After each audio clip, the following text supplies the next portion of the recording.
दोस्तों, बुधवार के दिन करीब 400 वर्षों बाद एक दिव्य और दुर्लभ संयोग बनने जा रहा है, क्योंकि इस दिन सभी एकादशी में से सबसे बड़ी एकादशी देवशायणी एकादशी पड़ने जा रही है। दोस्तों, यह एकादशी बुधवार के दिन पड़ रही है, जिस वजह से इस दिन 3 बड़े योगों का निर्माण हो रहा है, जो कि है धन लक्ष्मी योग, अमृत सिद्ध योग और गज केसरी योग। दोस्तों, इन 3 योगों के निर्माण की वजह से एकादशी पर भगवान विष्णु और महालक्ष्मी की असीम कृपा बरसने वाली है। और अगर इस दिन चुपचाप किसी को बिना बताए स्वास्तिक से जुड़ा यह अचूक उपाय कर लेते हैं, तो आपकी सभी समस्याओं का हल संपूर्ण रूप से हो जाएगा। दोस्तों, एक साल में करीब 24 एकादशी पड़ती है और 17 जुलाई को देवशयनी एकादशी सभी एकादशी में सबसे बड़ी मानी जाती है। इस दिन स्वास्तिक से जुड़ा यह अचूक उपाय आपकी हर परेशानी को कर देगा, चाहे वह धन को लेकर हो या सेहत या संतान की प्राप्ति को लेकर। इसीलिए वीडियो को आखिर तक जरूर देखें। और दोस्तों, अगर आप भी अपने जीवन में भगवान श्री हरि विष्णु की कृपा पाना चाहते हैं, तो इस वीडियो को लाइक करके कमेंट में जाएं, श्री हरि जय माम लक्ष्मी लिखना ना भूले। इस दिन जगत के पालनहार श्री हरि विष्णु अपनी 4 महीने की योग्य निद्रा से जागते हैं। इसके बाद से ही सभी मांगलिक काम आरंभ हो जाते हैं। इसके अलावा एकादशी भगवान विष्णु को प्रसन्न करने के लिए बेहद उत्तम मानी जाती है। इस दिन भगवान विष्णु को प्रसन्न करने के लिए कुछ लोग व्रत रखते हैं और पूजा करते हैं।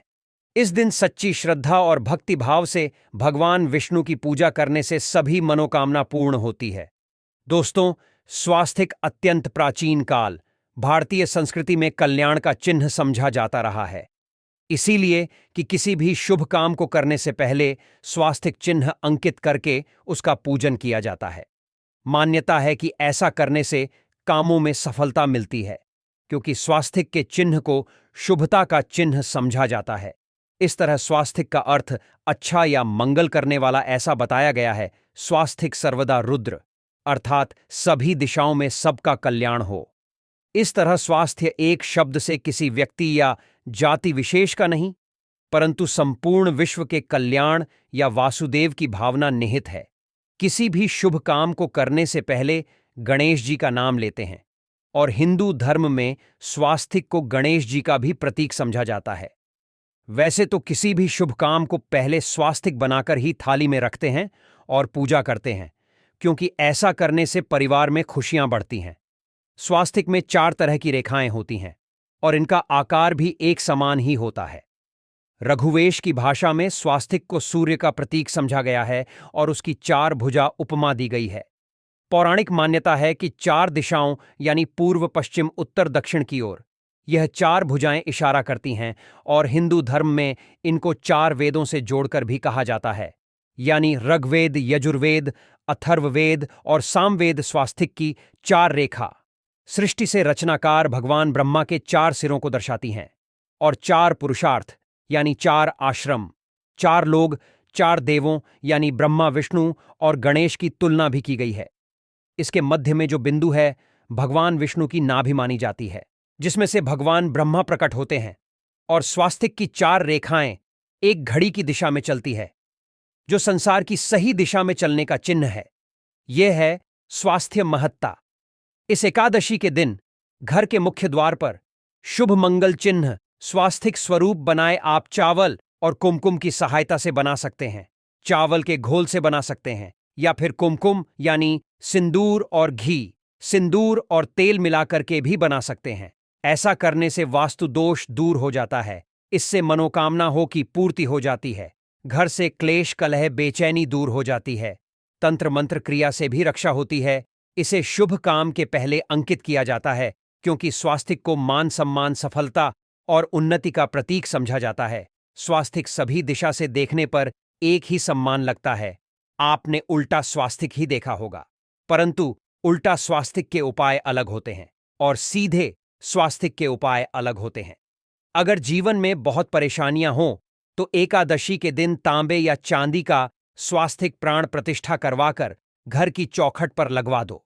बाजार से अलग अलग साइज के मिल जाते हैं। उसे लाकर पूजा घर में रखकर पूजा करें। इससे घर में लक्ष्मी का वास हो जाता है। धन प्राप्ति हेतु चांदी का स्वास्तिक नवरात्रों में भी लगाया जाता है, परंतु सबसे अच्छा है कि सिंदूर और घी या तेल मिलाकर के यह या फिर चावल और हल्दी के घोल से बना दे कि मुख्य द्वार पर स्वास्तिक बनाते हैं, तो ज्यादा बड़ा मत बनाइए। 9 अंगुल से बड़ा बिल्कुल नहीं होना चाहिए। 3-4 अंगुल का बनाइए, यह उत्तम होगा। अगर आपके घर के सामने पेड़ या खंभा है तो वास्तु दोष उत्पन्न होता। ऐसे वास्तु दोष के प्रभाव को स्वास्तिक रोकता है। स्वास्तिक का चिन्ह देवता को प्रसन्न करने के लिए खासकर बनाया जाता है। एकादशी तिथि पर आप थाली में या चौकी पर स्वास्तिक बनाकर उस पर मूर्ति करते हैं तो देवता प्रसन्न हो जाते हैं। आप चाहे तो घर के मंदिर में इष्ट देवता के पास स्वास्तिक का चिन्ह रख सकते हैं। तो दोस्तों, स्वास्तिक के कौन कौन से उपाय घर में धन लाते हैं, धन प्राप्ति कराते हैं, जानते हैं इस वीडियो में। परंतु दोस्तों, उससे पहले आपसे रिक्वेस्ट करते कि वीडियो को लाइक जरूर करिएगा, दोस्तों को शेयर कर दीजिएगा, और अगर अभी तक आपने चैनल द ज्ञान गुरु को सब्सक्राइब नहीं किया है तो चैनल द ज्ञान गुरु को सब्सक्राइब करके बेल जरूर दबाइए। दोस्तों, इस एकादशी पर मुख्य द्वार की दहलीज के दोनों तरफ स्वास्तिक का चिन्ह बनाकर उसकी पूजा करें। स्वास्तिक पर चावल की ढेरी बनाएं और एक एक सुपारी रख दे, तो ऐसा करने से अपार धन की प्राप्ति होती है, कामों में सफलता मिलती है। इस एकादशी के दिन नहाने के पानी में तुलसी का पत्ता या बेलपत्र डालकर नहाई। यह स्नान के जल में जब आप बेलपत्र डाल देते हैं तो सभी तीर्थ स्थानों में स्नान करने सम्मान पुण्य फल आपको हासिल हो जाते हैं। आप चाहे तो कुशाघास भी डालकर नहा सकते हैं। एकादशी पर भगवान श्री हरि विष्णु जी के साथ ही महालक्ष्मी और भगवान शिवा की पूजा करें। इस दिन के संयुक्त पूजन से आपके जीवन की सारी परेशानियां समाप्त हो जाती हैं। इस दिन आप अपने पूजा स्थान पर एक में कुमकुम से स्वास्तिक बना लें। स्वास्तिक के ऊपर थोड़े से अक्षत और एक सुपारी रख दें। इसे 21 दिन तक वहीं रहने दें। बाद में सुपारी को उठाकर मूर्ति के पास रख दें। 2 दिन तक यह बने रहने से आपके जीवन में धन की कभी कमी नहीं होती।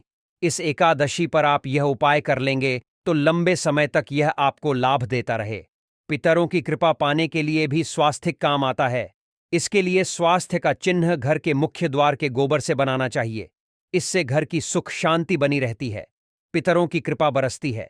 दोस्तों, कहा जाता है कि एकादशी के दिन पीपल की जड़ में अगर एक लोटे जल में एक चुटकी काले तिल और थोड़ी सी शक्कर डालकर जल अर्पित करें तो इससे पितृदेव की विशेष कृपा मिलती है और धन लक्ष्मी भी प्रसन्न हो जाती है। धन दौलत सुख समृद्धि यश मान सम्मान में वृद्धि होती चली जाती है। अगर आप विशेष मनोकामना है, उस मनोकामना की पूर्ति के लिए आप एक विशेष उपाय कर सकते हैं। दोस्तों, कई बार लंबे समय तक हम किसी मनोकामना को लेकर चलते हैं, अनेक प्रयासों के बाद भी पूर्ण नहीं हो पाती। ऐसे में एकादशी के दिन आप आसपास के किसी भी मंदिर में जाकर मंदिर की दीवार पर सिंदूर से उल्टा स्वास्तिक बना दें। मनोकामना पूर्ति की प्रार्थना भगवान से करें, जरूर पूर्ण हो जाएगी। और जब आपकी मन्नत पूरी हो जाए तब जाकर वहीं पर सीधा स्वास्तिक बना दें और भगवान को धन्यवाद दें। इस पर भगवान श्री हरि की पूजा करेंगे तो उन्हें 2 हल्दी की गांठें जरूर अर्पित करें और बाद में हल्दी की गांठ को पीले कपड़े में लपेटकर तिजोरी में रख दें। आपने पहले भी हल्दी की गांठें रखी है तो उसको ही पूजक वापस रख दें।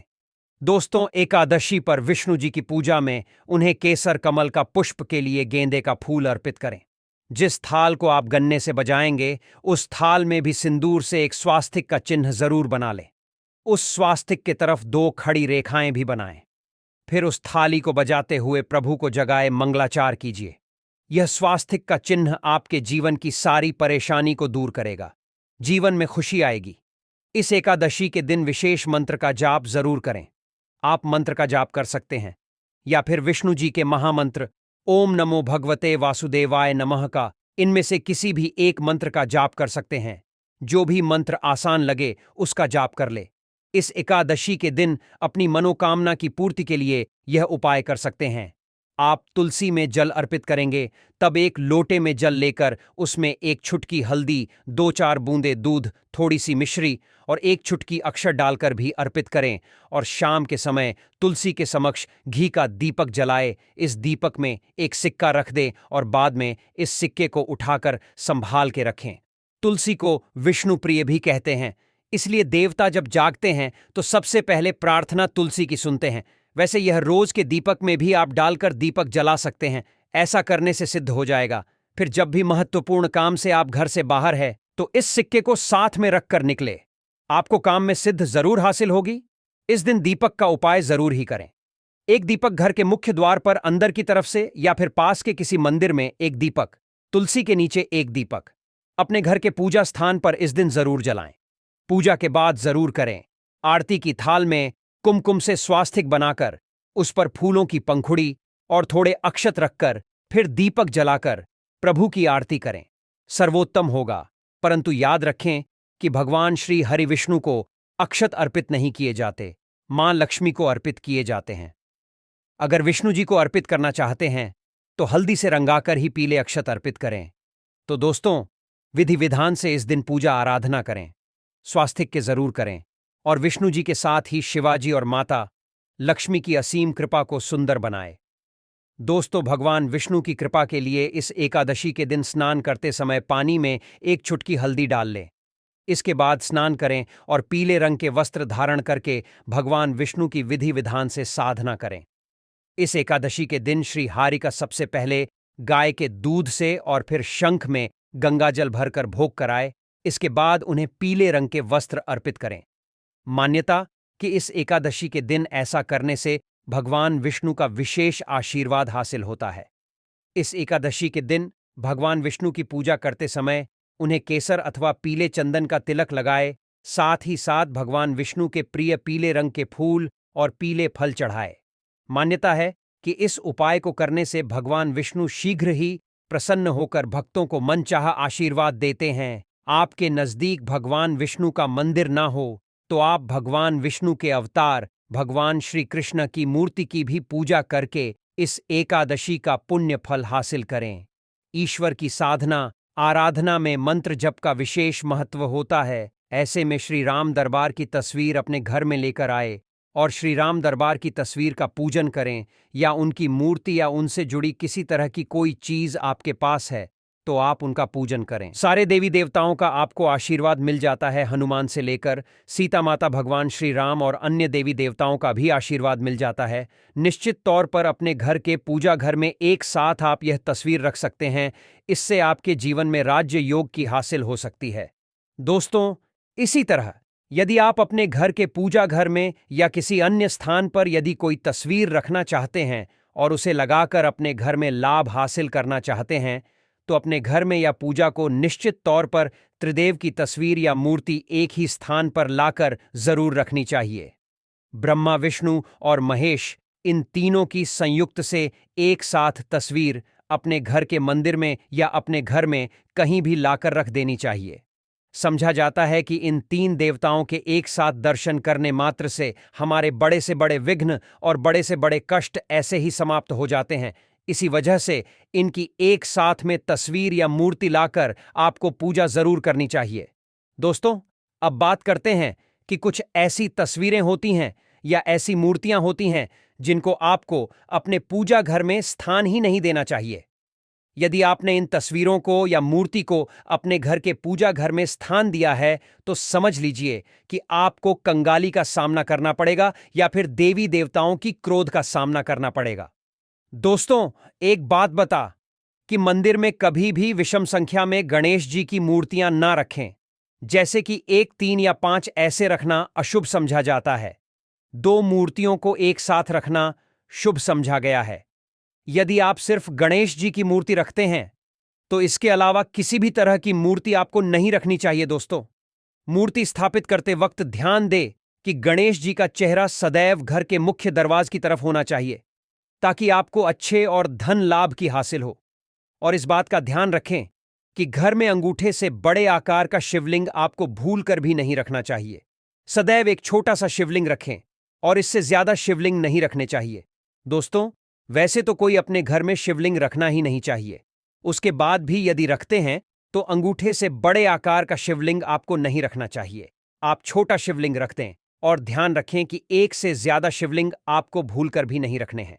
घर में यदि शिवलिंग रखते हैं तो शिवलिंग के ऊपर आपको तुलसी भूलकर भी अर्पित नहीं करनी चाहिए। यदि आपने शिवलिंग रख लिया है और उस पर तुलसी अर्पण कर दी तो देवी देवताओं के क्रोध का आपको सामना करना पड़ेगा। दोस्तों, मंदिर में यदि आप जिसकी तस्वीर रखना चाहते हैं, आप हनुमान जी के अनन्य भक्त हैं, तो बैठे हुए हनुमान जी की मूर्ति ही रखें। उन्हें शिवा का 11 रुद्र अवतार समझा जाता है, इसलिए उनकी भी शिवलिंग की तरह ही मूर्ति रखें। साथ ही जो पति पत्नी है नए वैवाहिक जीवन की शुरुआत करते हैं तो हनुमान जी की मूर्ति या तस्वीर को अपने कमरे में, अपने बेडरूम में आपको भूलकर भी नहीं रखनी चाहिए, अन्यथा इससे जीवन कई तरह के दोषों का सामना करना पड़ता है। दोस्तों, हनुमान जी ब्रह्मचारी हैं तो इस बात का आपको जरूर ध्यान रखना चाहिए। दोस्तों, राधा कृष्णा की मूर्तियों को यदि आप जैसे अपने शयन कक्ष में सोते हैं और उन्हें आपके बेड के सामने की तरफ रखा है कि जैसे कि आप सुबह उठे और आपको उठते ही पहले उनके दर्शन हो जाए, तो समझ लीजिए कि आपका जीवन माला माल होने वाला है। किसी भी तरह का कोई दोहक धन की चिंता आपके जीवन में रहेगी। दोस्तों, इसी तरह यदि माता दुर्गा की तस्वीर आप अपने घर में लेकर आना चाहते हैं और चाहते हैं कि माता दुर्गा की तस्वीर के माध्यम से आप जीवन में समृद्ध देखें, तो दोस्तों, भूलकर भी आपको माता दुर्गा की क्रोधित अवस्था की तस्वीर, जैसे महाकाली की तस्वीर या फिर महिषासुरा का वध करते हुए या क्रोधित अवस्था में माता लक्ष्मी की, माता दुर्गा की तस्वीर लाकर आपको उनकी पूजा नहीं करनी चाहिए। दोस्तों, सदैव और सुंदर मुख वाली तस्वीर ही अपने घर के अंदर लाकर पूजा करनी चाहिए। इसे बहुत ही शुभ और मंगलकारी समझा जाता है। दोस्तों, इस बात का ध्यान रखें कि यदि आप अपने घर में मूर्तियां रखते हैं तो आपको इन पर भूलकर टूटे चावल नहीं चढ़ाने चाहिए, और बेहतर हल्दी में चावल को पीला करके ही वह चावल चढ़ाएं। किंतु टूटे हुए चावल आपको भूलकर भी माता लक्ष्मी को या अपने घर में देवी देवता नहीं चढ़ाने चाहिए। दोस्तों, इसी तरह इस बात का भी ध्यान रखें कि अपने घर के मृत परिजनों की या पूर्वजों की तस्वीर मंदिर में स्थापित न करें। ऐसा करना अशुभ समझा जाता है, और यदि आप ऐसा लगातार कर रहे हैं तो निश्चित तौर पर आपके परिवार के ऊपर दोष लग सकता है। पितरों का भी हो सकता है। पितरों की पूजा एक अलग स्थान पर की जाती है, घर के मंदिर में उनको स्थापित नहीं किया जाता है। दोस्तों, इसी तरह भगवान भैरव की तस्वीर या भगवान शनि देव की, राहु केतु की, इस तरह की तस्वीरें अपने घर में नहीं लेनी चाहिए। प्रतीकात्मक रूप से आप घर के पानी रखने के स्थान पर उनकी पूजा कर सकते हैं, क्योंकि इनकी साधना तंत्र मंत्र और खास पद्धति से की जाती है। घर के अंदर आप ऐसे ही इनका पूजा पाठ नहीं कर सकते हैं। तो व्यक्ति कर सकता है, चाहे वह बड्डा हो, चाहे वह छोटा हो, चाहे वह बच्चा हो। जिस व्यक्ति को यह हल्दी वाला उपाय समझ आ गया, वह व्यक्ति इस हल्दी उपाय को बुधवार के दिन जरूर करें, क्योंकि उसको इस उपाय को फल बहुत ही जल्दी मिल जाएगा। क्योंकि 17 जुलाई 2024 के दिन, यहां पर बुधवार देवशयनी एकादशी के दिन, भगवान शिव और विष्णु भगवान जी बहुत आसानी से प्रसन्न हो जाते हैं। तो आइए अब हम समझते हैं कि इस हल्दी वाला उपाय को आपको करना कैसे है, और इस उपाय को करने का जो समय है वह क्या है। तो देखिए, इस बुधवार के दिन किए जाने वाले यह एक छुटकी हल्दी वाला उपाय, जो उपाय है यह मुख्य रूप से सुबह के समय होगा। किस समय होगा? सुबह के समय होगा। आपको कोशिश यही करनी है कि सुबह के समय करें। हम इस हल्दी वाला उपाय को कर लें, पर किसी कारणवश अगर आप सुबह इस उपाय को ना कर पाओ, आपको कहीं काम से जाना हो या किसी और काम की वजह से आप उपाय को ना कर पाओ, तो आपके पास फिर दूसरा मौका रहेगा, जो कि ऐश के समय का रहेगा, प्रदोष काल का रहेगा। अब दोस्तों, प्रदोष काल का समय भी बहुत ही लोगों के मन में प्रश्न बन जाता है कि दोस्तों, यह समय होता कब है? कितने बजे से ले इतने बजे यह समय होता है, ताकि हमें उपाय के लिए जो है करने का समय पता लग जाए। तो हम आपको बता दें, प्रदोष काल का जो एक समय होता है, शाम का समय, वह होता है शाम के 6-8 बजे से लेकर शाम के 7-8 बजे के बीच का। इस समय के बीच में आप उपाय को करेंगे तो आपको उस उपाय का जरूर फल मिलेगा। तो शाम के 6-8 बजे से लेकर शाम के 7-8 बजे के बीच में आप लोग इस हल्दी वाला उपाय को कर सकते हो। तो भैया, बहुत सारे लोग यहां पर यह जरूर करेंगे कि दोस्तों, हम तो नौकरी पर जाते हैं, हम अपनी ड्यूटी पर जाते हैं और आने में हमें देर हो जाती है, तो उस जगह पर हमें क्या करना चाहिए? तो देखिए, उन लोगों को भी टेंशन लेने की जरूरत नहीं है। अगर आप लोग इस उपाय को शाम के समय प्रदोष काल में कर रहे हैं, और अगर आप आने में देरी भी हो जाती है, आपको आने में 7 बजे तक आप नहीं पहुंच पाते हो, तो दोस्तों, आप 7 या रात 8 बजे तक भी अगर उपाय को करोगे तो भी चल जाएगा, और इससे भी थोड़ा देर हो जाती है तो भी आप उपाय को कर सकते हो, क्योंकि 17 जुलाई 2024 बुधवार का दिन है।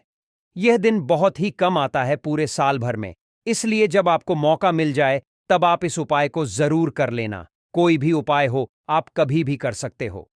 बुधवार के दिन बस कोशिश करना कि समय के मतलब अंतर्गत ही कर लो, पर किसी कारणवश अगर ना कर पाओ तो फिर आप देरी से भी कर सकते हो। उपाय का फल जरूर मिलेगा। तो देखिए, एकादशी के दिन पर विशेषक श्री हरि विष्णु और महालक्ष्मी का पूजन किया जाता है।